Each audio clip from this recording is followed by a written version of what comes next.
সুৰক্ষাৰ দাবীত প্ৰতিবাদ অব্যাহত আছে। কয়লা খননৰ সিদ্ধান্ত বাতিল কৰাৰ দাবী উত্থাপন কৰা হৈছে। শিৱসাগৰৰ আমগুৰিত ছাত্ৰ মুক্তিয়ে বিক্ষোভ কাৰ্যসূচী ৰূপায়ণ কৰিছে। হাতে হাতে প্লে কাৰ্ড লৈ প্ৰতিবাদী কাৰ্যসূচী ৰূপায়ণ কৰিছে তেওঁলোকে। আমি দৰ্শকক দেখুৱাইছোঁ টেলিভিছন স্ক্ৰীণত এই পৰিৱেশ আপুনি প্ৰত্যক্ষ কৰিছে। হাতে হাতে প্লে কাৰ্ড লৈ এইদৰে প্ৰতিবাদ অব্যাহত ৰাখিছে। বিভিন্ন দল সংগঠনে প্ৰতিবাদ কৰিছে, প্ৰতিজন লোকে প্ৰতিবাদ কৰিছে। সমগ্ৰ অসমবাসীয়ে প্ৰতিবাদ অব্যাহত ৰাখিছে।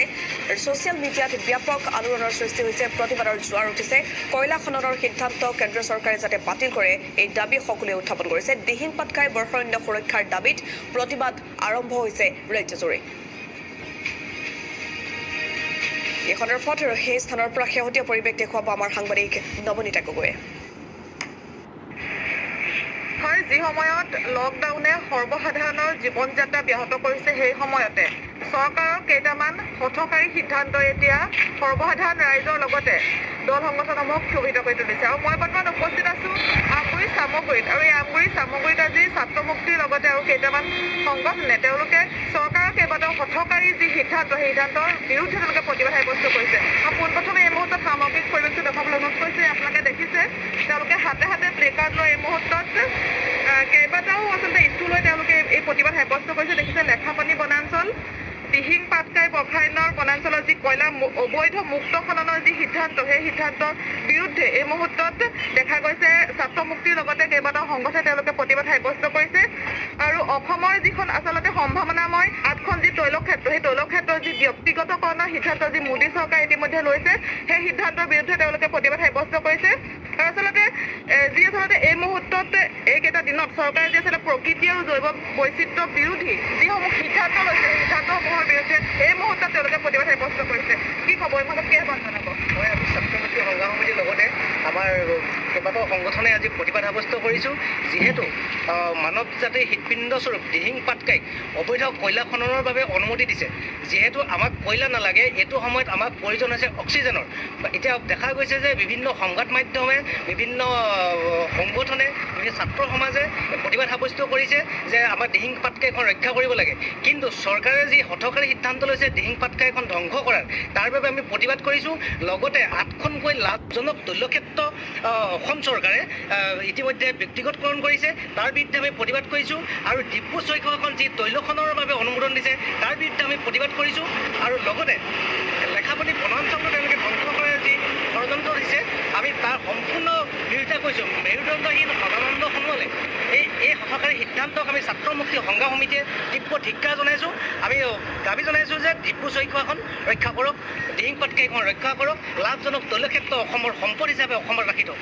হয়, নিশ্চিতভাৱে এই মুহূৰ্তত আচলতে মোদী চৰকাৰে যিবোৰ সিদ্ধান্ত লৈছে, এই মুহূৰ্তত দেখা গৈছে যে অসমৰ আচলতে ৰাইজৰ যি আচলতে বিৰোধী, ৰাইজ বিৰোধী হৈ উঠিছে এই মুহূৰ্তত।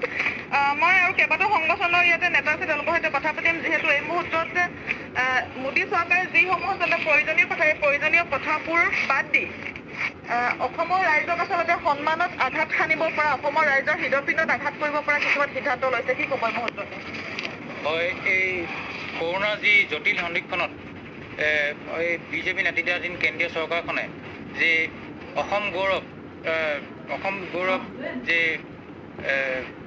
যিয়ে বিশাল অভয়াৰণ্যখনক যি খনন কাৰ্যৰ যি অনুমতি দিছে কোল ইণ্ডিয়া লিমিটেডক, আমি তীব্ৰ বিৰোধিতা কৰিছোঁ। আৰু এই কেন্দ্ৰীয় চৰকাৰখনক আমি সকীয়াই থ'ব বিচাৰিছোঁ যে অসমৰ ৰাইজে এই হঠকাৰী সিদ্ধান্তক কেতিয়াও গ্ৰহণ নকৰে। আৰু ভৱিষ্যতে যদি এই সিদ্ধান্তত অটল থাকে, তেতিয়াহ'লে ইয়াতকৈ জংগী আন্দোলন গঢ়ি তোলা হ'ব।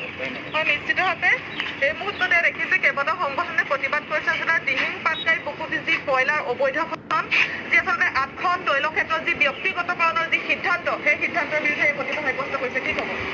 হয়, চাওক, বিজেপি চৰকাৰখনে অসমীয়াৰ স্বাভিমানক ভৰিৰে গঢ়ি পেলাই যি প্ৰকৃতিক তেওঁলোকে ধ্বংস কৰি পেলাই দিহিং পাটকাইত যি কয়লাৰ মুক্ত খনন কৰিব বিচাৰিছে, ইয়াক আমি টাই-আহোম যুৱ পৰিষদে ধিক্কাৰ জনাইছোঁ। আমি দাবী জনাইছোঁ চৰকাৰৰ ওচৰত, তেওঁলোকে যি এই কয়লা খননৰ যি কৰিব বিচাৰিছে, তাক তেওঁলোকে অনতিপলমে বন্ধ কৰিব লাগে।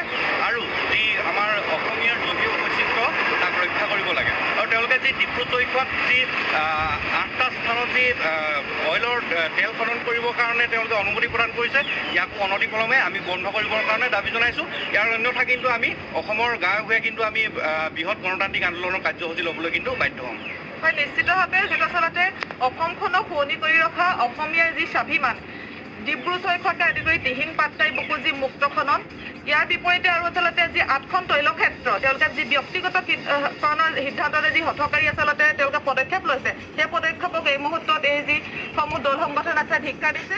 আমি আমগুৰিৰ পৰিৱেশ দৰ্শকক দেখুৱালো। দিহিং পাটকাই বৰ্ষৰ ইন্দ্ৰিয় সুৰক্ষাৰ দাবীত এইদৰে প্ৰতিবাদৰ জোৱাৰ উঠিছে সমগ্ৰ ৰাজ্যজুৰি। প্ৰতিজন লোকে প্ৰতিবাদ কৰিছে। ছ'চিয়েল মিডিয়াত প্ৰতিবাদৰ আলোড়ন সৃষ্টি হৈছে। কয়লা খননৰ সিদ্ধান্ত যি কেন্দ্ৰই লৈছে, এই সিদ্ধান্ত অতি শীঘ্ৰে যাতে বাতিল কৰে সেই দাবী উত্থাপন কৰিছে বিভিন্ন দল সংগঠনে। এয়া আমগুৰিত ছাত্ৰ মুক্তিৰ প্ৰতিবাদৰ ভিজুৱেলছ আমি দৰ্শকক দেখুৱালো।